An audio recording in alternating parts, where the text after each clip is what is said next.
Taxation Laws Amendment Bill, Tax Administration Laws Amendment Bill, Revenue Laws Amendment Bill, Special Appropriation Bill, Global Minimum Tax Bill, Global Minimum Tax Administration Bill, the revised 2024 and 2025 fiscal framework, 2024-25 adjustment estimate of national expenditure, the medium-term budget policy statement. They almost have a page, all of them. Madam Speaker, today I start on a sad note.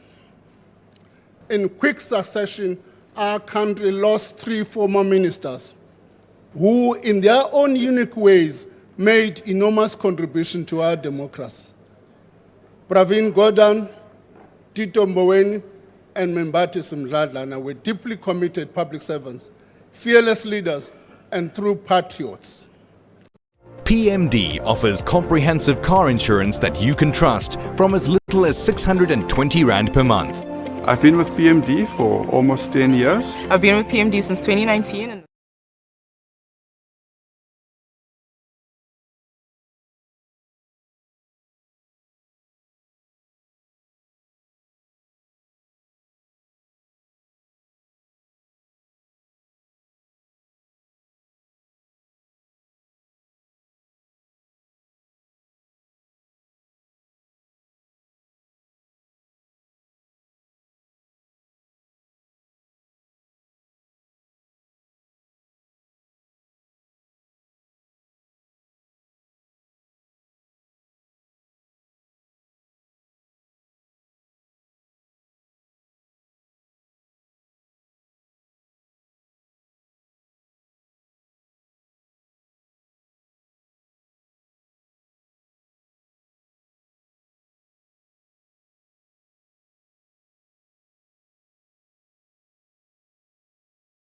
He would be proud that today, a cornerstone of our policy statement is the announcement of bold and far-reaching infrastructure reforms.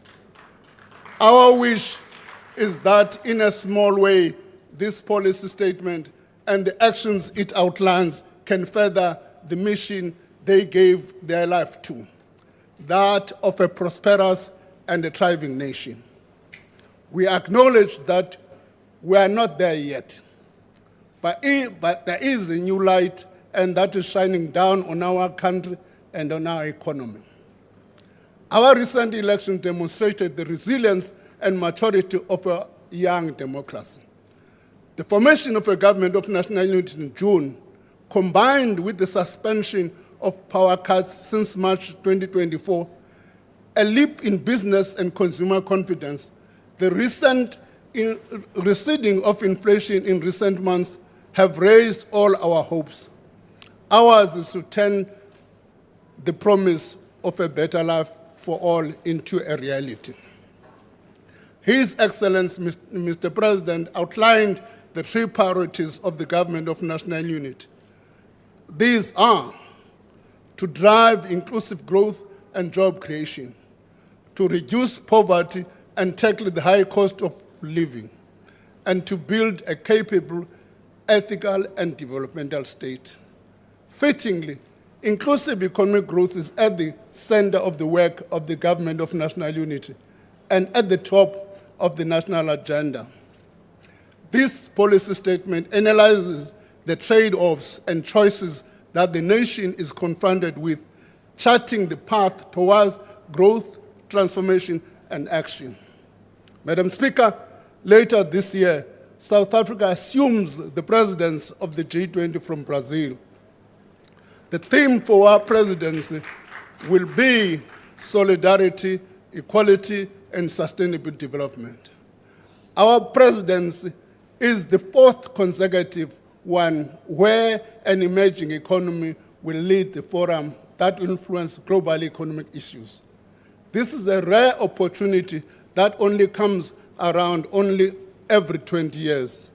We intend to use our voice to promote a true African-focused agenda. The G20 president gives us an opportunity to showcase to the world our beautiful and diverse country and continent and its people. Today, by presenting a policy statement that outlines a clear strategy to grow the economy and retain the health of our public finances, we are building for a better, more inclusive South Africa. Turning to the international outlook, global economic growth is forecast at 3.2% in 2024 and 2025. Global trade is expected to grow by an annual average of 3.3% and over the same period. There are several risks to this outlook. These include persistent geopolitical tensions, and the threat of escalating conflict in the Middle East remains a concern.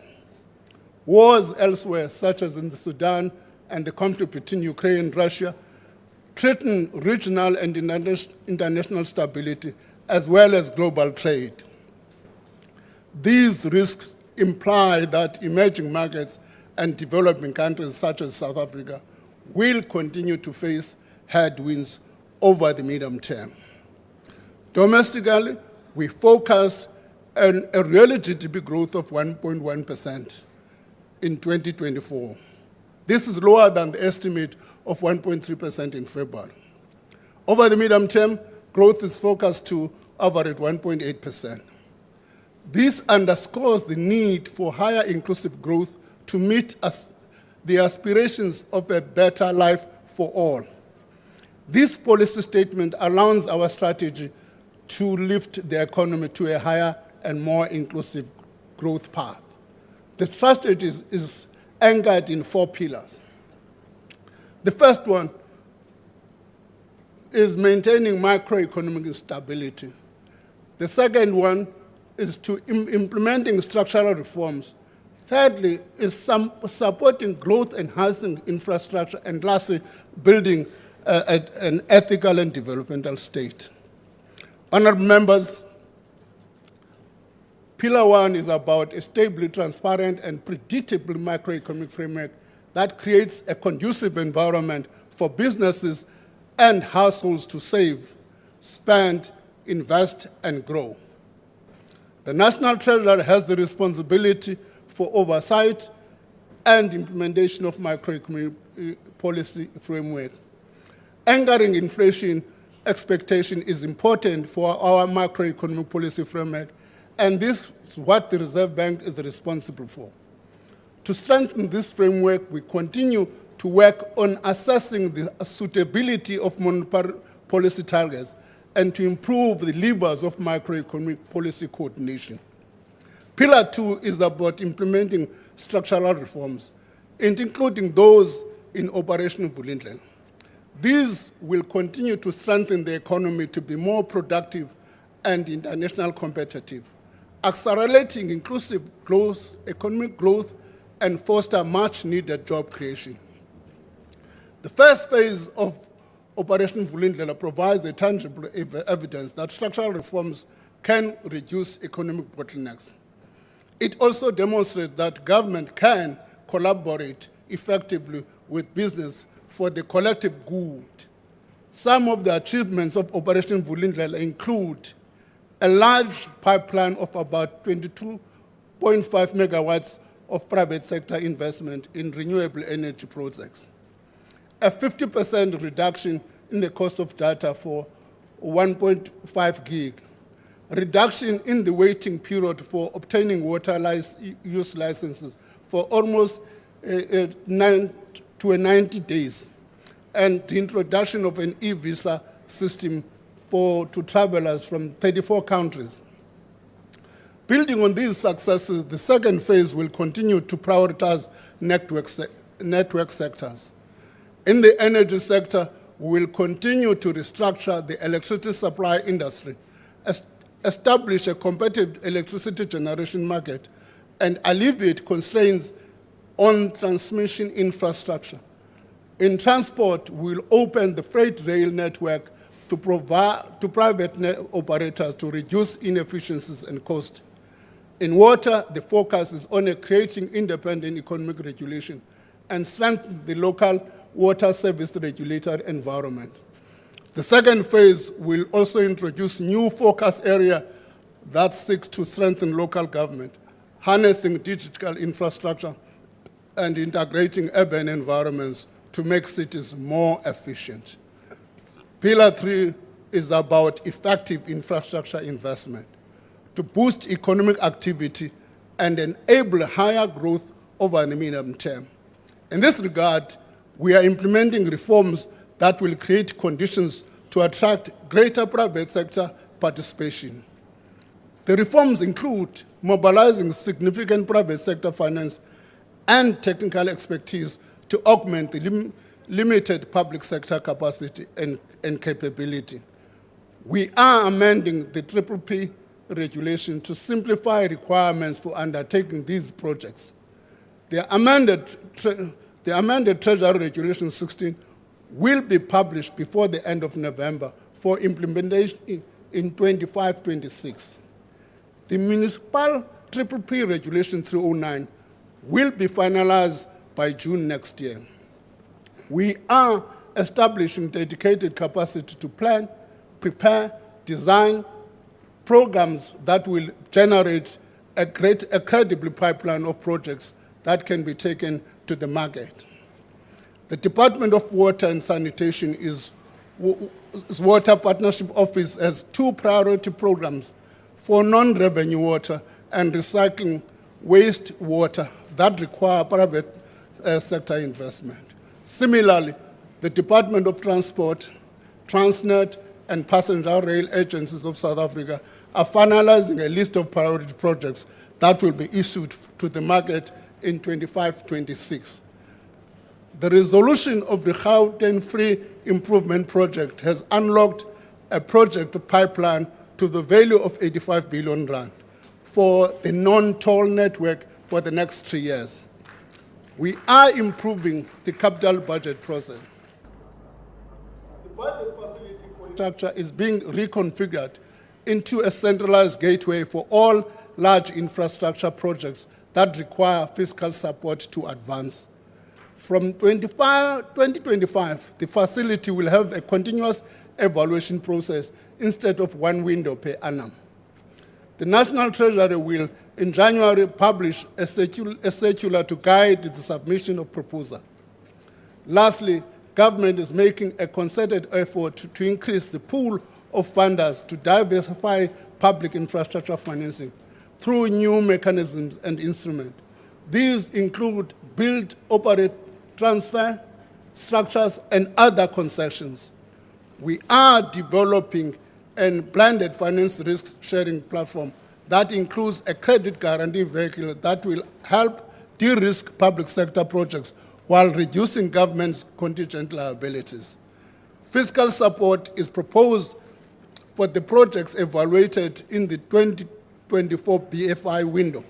These include, but not limited to, 2 hospital projects, including a district hospital in Limpopo, landside capacity expansion at the Cape Town container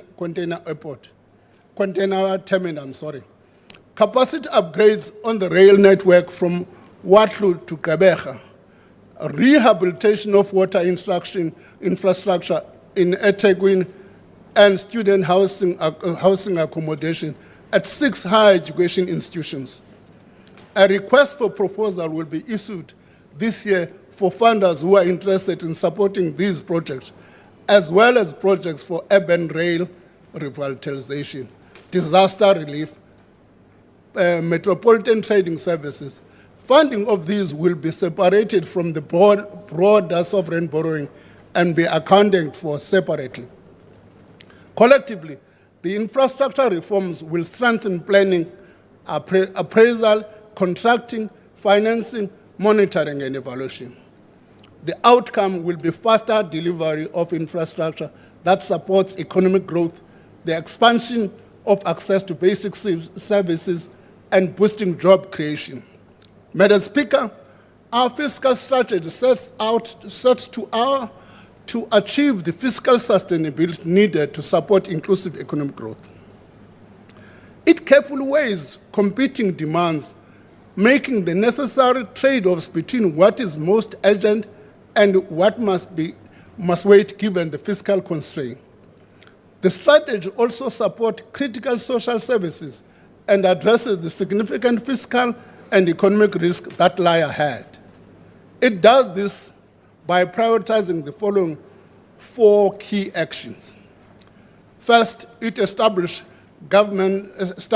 government debt by maintaining sufficiently large primary surplus over the rest of the decade. As announced in the 2024 budget, a debt-stabilizing primary surplus will continue to anchor fiscal policy over the next 3 years. Second, it focuses on maintaining higher levels of investment by directing a growing share of public spending towards capital projects.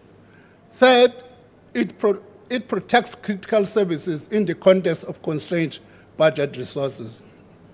We do this by protecting the social wage, which supports the most vulnerable through spending on health, education, social protection, community development, and employment programs.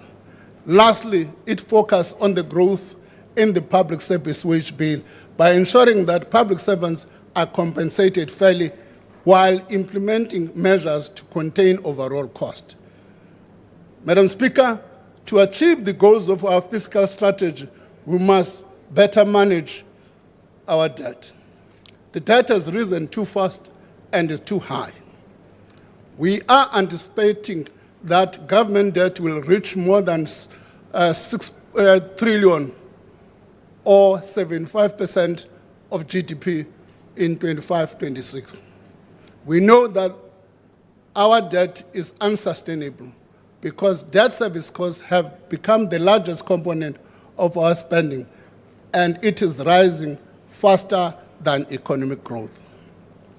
Debt service costs will reach 388.9 billion rand in the current financial year.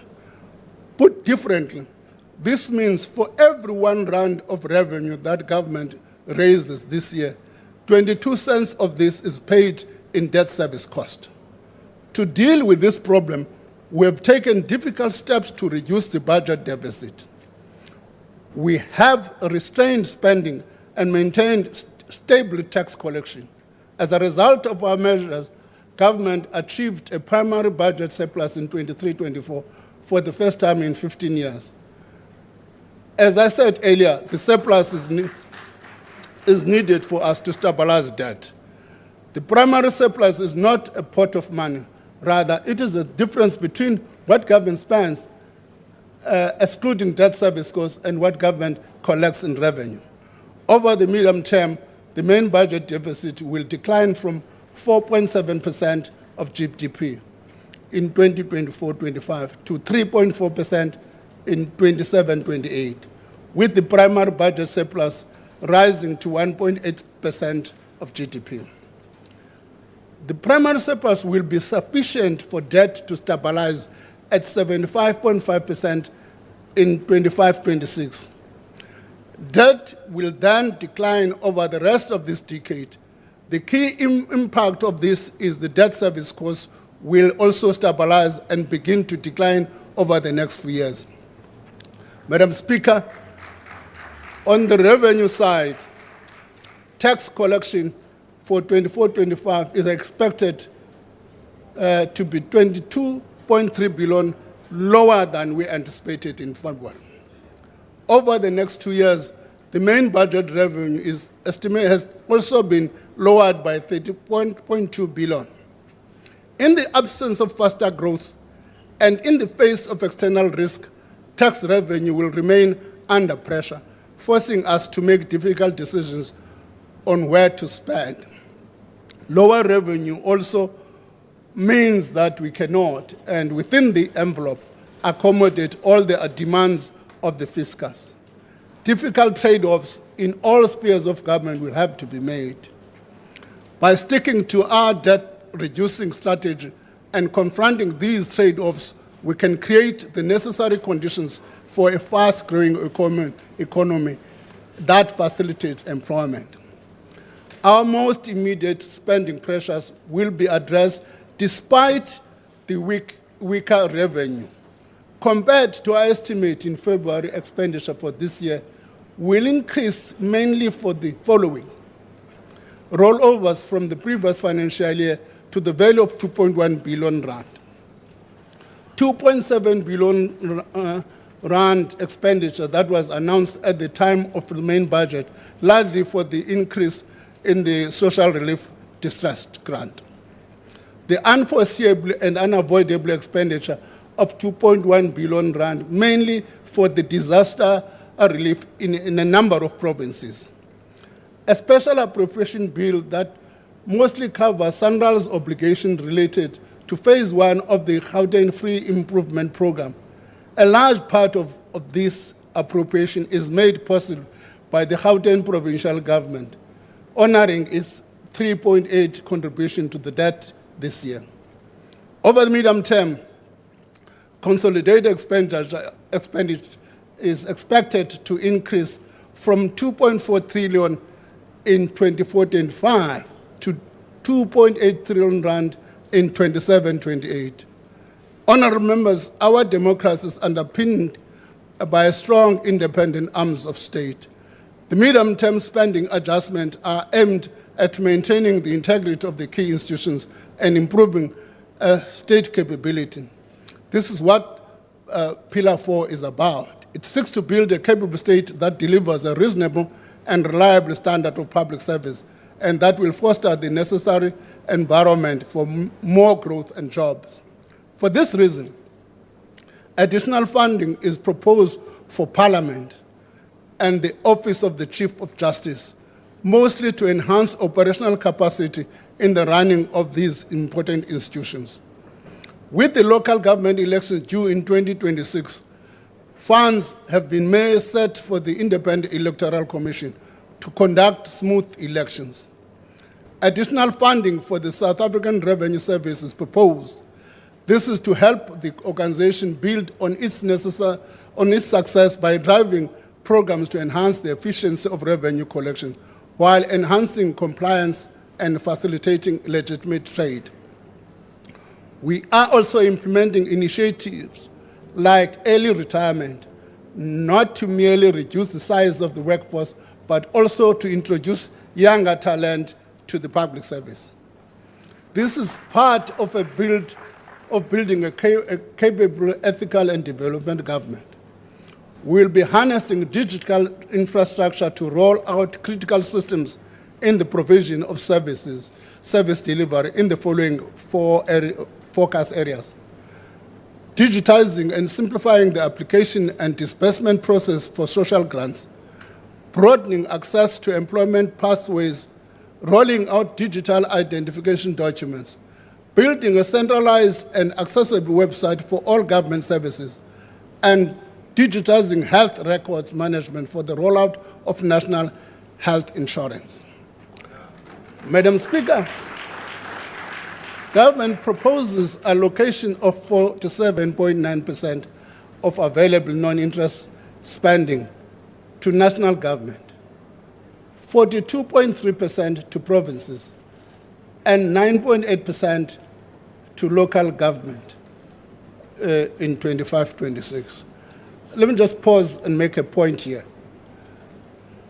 If that distribution does not take into account the debt service cost, the moment you include debt service costs, the ratios change. Local government, because local and provinces do not pay for the debt service cost. They are only carried by national. So the distribution changes. Local government goes up its distribution to 12.36%. I just wanted to make that point. Over time, the share of national raised revenue has steadily shifted towards local government. If you compare 2014-2015, we're sitting at 8.9% of non-interest main budget expenditure, which was transferred to local government, compared to nearly 10% that is now being received by them. In 2025 medium-term period, we'll see the implementation of the first phase of recommendations of the conditional grant review that the National Treasury completed earlier this year. This includes the merging of various conditional grants such as education infrastructure grant and the social and the school infrastructure grant backlogs. The aim is to reduce duplication in the management of programs. Hiya, I'm Jamie, and I'm going to pay you to put these out.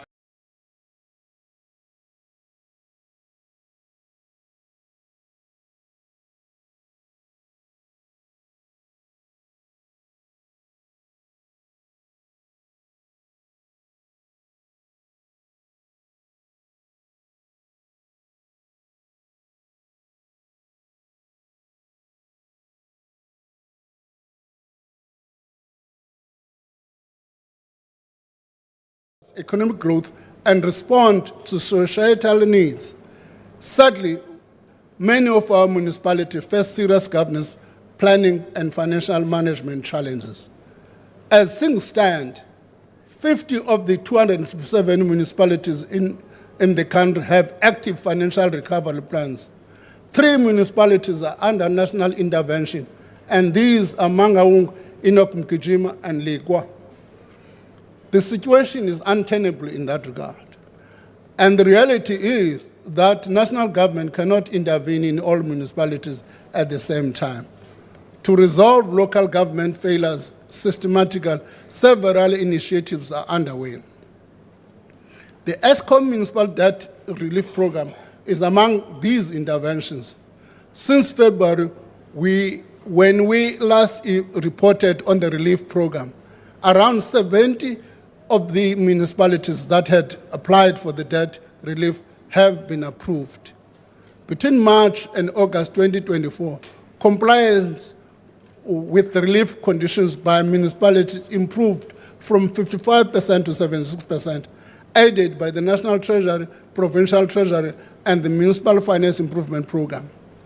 Rand West City is the first municipality to benefit from 1/3 debt write-off. This follows its substantial achievement of the debt relief conditions for the first 12 months cycle. The more municipalities stand to benefit from the write-off of debt if they comply with the conditions of the program. We implore provincial and national departments owing municipalities to do one thing, please, pay municipalities.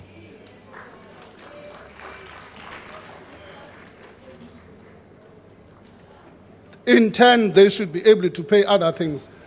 There are 2 water boards now who are about to go bankrupt because they can't be paid by municipalities. And we can't pay municipalities ourselves. And I think we should do something about that. This will enable municipalities to pay water boards, as I've said, and ESCOM so that utilities can deliver these services to citizens. Honourable members, almost 60% of economic activity is concentrated in the 8 metropolitan municipalities that are home to 6 out of 10 people in South Africa. To turn things around in municipal service provision, the reforms in trading services focuses on financial, institutional, and management changes in these metros. The goal is to improve outcomes and enable them to generate surpluses to increase investment in infrastructure. Our efforts are supportive of the intent of the white paper on local government by the Department of Cooperative Governance to reimagine municipalities as transformative vehicles equipped to respond to the needs of residents. Climate-related disasters have intensified, damaging infrastructure and disrupting life. Countries in the global south bear the largest brunt of these impacts. The increased frequency and intensity of climate disasters is costly, and we must proactively work to reduce their impact on the fiscus and on society. One aspect of disaster financing is the response and rehabilitation after an event occurred. A slow response to these emergency results in communities having to wait lengthy periods before they are finally assisted. The recommendations of the disaster risk financing strategy will be implemented from 2025 to improve readiness and response time. The National Treasury is undertaking detailed analysis of the experience of local government regarding their access to emergency financing and their ability to disperse. This analysis will help us better understand their capacity to manage a multi-layered disaster risk finance approach. It will look into the willingness of municipalities to independently manage their financial responses to disasters, existing incentives to invest in readiness, and their ability to set aside sufficient funds for their responses. Madam Speaker, public procurement accounts for about 19% of consolidated government spending, totaling 1.5 trillion over the next 3 years. The gazetting of the Public Procurement Act in July marked an important milestone. Though the Act has not come into effect, it sets the stage for better integration of public sector procurement. Preferential procurement and set-asides will provide meaningful participation for those who were previously excluded and disadvantaged. The Act also provides for industrialization through designation, beneficiation, intensification of labor absorption, and other measures within local communities. This is important for factories and businesses. The single national regulatory framework for procurement also promotes integrity, transparency, and measures to prevent abuse in the procurement, wasteful expenditure, and corruption. The National Treasury is consulting widely in developing regulations that will enforce the provisions of the Act. The regulation will be published in 2025, and these will pass through Parliament scrutiny prior to promulgation. As part of developing the regulations, the National Treasury will consider the findings and recommendations from the assessment of the South African procurement system using international standards and Universal 2. The assessment was initiated last year, and the report will be released publicly next month. In parallel, we are intensifying our efforts to modernize, digitize, make our procurement system transparent and in line with international standards. Madam Speaker, we recently received positive review from the Financial Action Task Force, FATF. The body found that we have now largely or fully addressed 16 of the 22 action items in the action plan. This is a remarkable achievement brought about by the unprecedented cooperation between the State Department as well as with civil society. FATF lauded South Africa for improving how it deals with issues of anti-money laundering and countering the financing of terrorism. This leaves us with only 6 outstanding action items to be addressed for the last scheduled reporting cycle in February 2025. Madam Speaker, the publication of the medium-term budget policy statement represents a commitment to open and transparent budget process. It is intended to empower all stakeholders to contribute to the discussion of the nation's priorities. It makes transparent the budget framework through which government seeks to achieve the nation's social and economic development goals. I hope it is received in this spirit. Madam Speaker, over the next 3 years, we are embarking on a new journey. We will use our collective efforts to increase the pace and scale of tackling unemployment and building a stronger economy.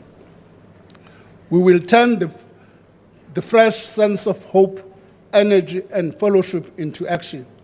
We must use this opportunity to create an environment for strengthened service delivery, particularly to underserviced communities in urban and rural areas. We must seize the moment to build and invest for the future. Madam Speaker, as I close, allow me to express my deepest gratitude to the President and Deputy President for their counsel, their support, and for their leadership. Thank you also to the Deputy Ministers of Finance, the National Treasury team led by the Director General, and they have walked this path with me, sharing freely their insight, expertise, and passion for our country. Thank you to the Commissioner of South African Revenue Services and the Governor of the South African Reserve Bank for their astute stewardship of these two key institutions. Thank you to my cabinet colleagues, some of them new, the Ministers' Committee on the Budget Committee, Ministers' Committee on the Budget, and the Budget Council will share the heavy load of the tough decision that we must take to maintain the sustainability of our public finances. To the Parliamentary Committee of Finance, Appropriation and Public Expenditure, I express my sincere appreciation. And lastly, you can guess,